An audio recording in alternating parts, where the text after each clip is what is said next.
Yo, what's going on? It's your boy BigDonSkillz. Got another video today. Yo, we're gonna be talking about how Fire Emblem Three Houses is my game of the year, and I'm not even done with it yet. So this game, man, I don't even know where to start. It's a dramatic improvement and different take on the rest of the Fire Emblem series.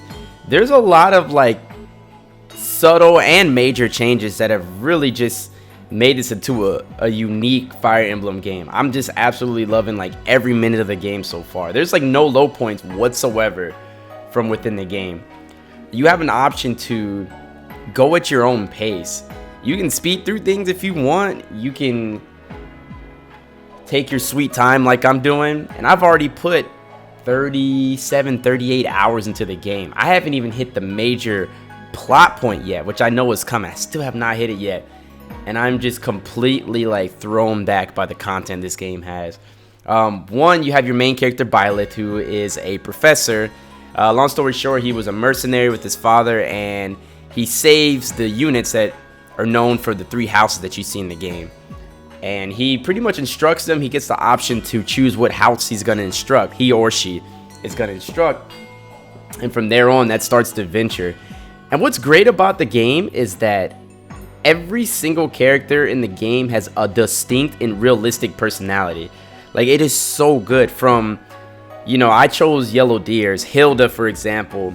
She's like super lazy, you know. She wants everybody to do things for her. But the ironic part about it is that she's probably like my strongest unit, or one of my strongest units.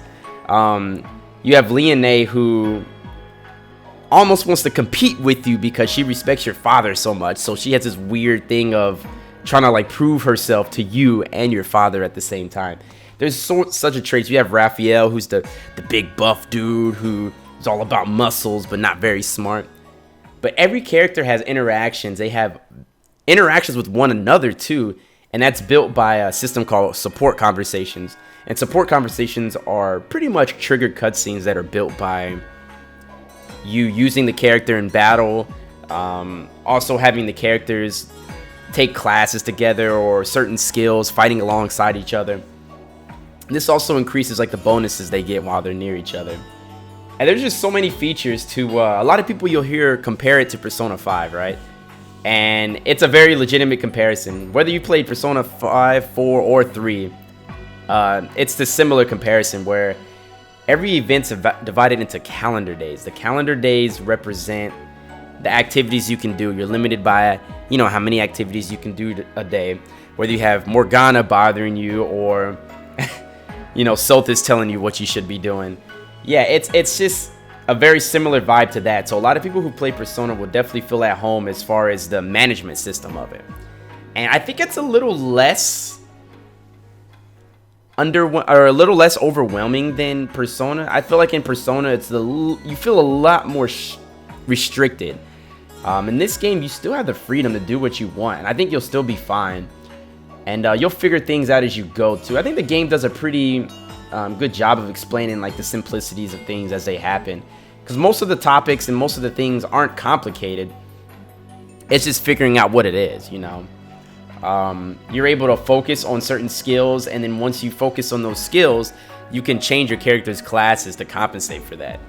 And I'm just loving it. Like, you have a character who may be focused on, you know, using axes when you first get them, but then you look at their stats and you're like, man, this is a good mage. Let me try this character as a mage. Then they're the most broken mage you've ever made. So there's definitely a factor in the skill building too. Not so much as a RPG, or excuse me, as an MMORPG, but I mean, in the sense that it's still a RPG where you can have builds towards your certain characters. Hey, I want this character to be a thief, which is good at lockpicking. They can lockpick doors and treasure chests without needing an item.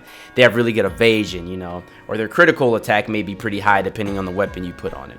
So yeah, you can go for crazy builds. And if there's one thing I would say about this game that is a little okay, that's kind of the silent protagonist is definitely a different approach for the Fire Emblem series. And I don't mind silent protagonists too much, but there are times where it can be a little off when there's cutscenes that require a response or an emotion from a character, and you just don't see it. Dragon Quest XI had the same issue where the main character was a silent protagonist, but there'd be moments, you know, including you know, death or you know, something significant happening to a friend or an ally, and you just kind of just nothing, just shrugged it off. That can be a little odd sometimes, and I feel like Byleth can be that way to where he or she is a little bit emotionless when times warrant an actual response. But as I've said too, and a viewer in my Discord mentioned that his personality is perceived through his conversations. And I think that's pretty interesting too, where the character is actually professional, and it's not all about waifu hunting and finding your next waifu.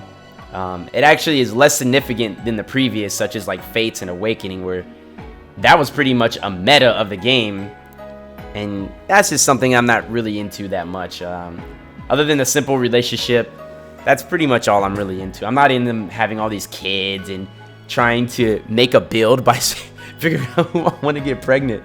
It's just it's a little awkward of a mechanic, but whatever. It's all good. But yeah, overall, like, if you haven't picked this game up, you're new to the Fire Emblem series, this is a great way to jump into the Fire Emblem series. It is a great starting point, in my opinion, and you will not be missing out on anything. All the characters are great, the voice acting's on point, the combat is fun, tactical style combat, where if you played kind of XCOM meets Final Fantasy Tactics / Tactics Ogre, that's like my best comparison, but it's just completely different. It's just so much different than the previous Fire Emblems as well. Or if you've played Advance Wars from the same makers as well, Advance Wars will definitely, you'll feel right at home as far as the tactical mechanics for it. So that's just my recommendation. It's like a midpoint review. I don't even know what to call this, but just my opinion on how much I'm loving this game so far, and that I'm kind of putting my social life on hold for it. But I should be out a little bit more. But yo, if you enjoyed the video, you already know what to do, man. Please like the video. That lets me know that you enjoy my content, and then I should make future things like this. Also, subscribe to the channel, where you'll see more videos, more opinionated videos. Also stream on Twitch, where I'm streaming Fire Emblem itself. Also, I do Smash Brothers on certain days, and trying out new games too, Pokemon as well. So don't forget to stop by. Don't forget to check out my information if you enjoyed this. Like I said, you know what to do. I appreciate y'all for stopping by. Have a good day. I will see you on the next one, and deuces, y'all.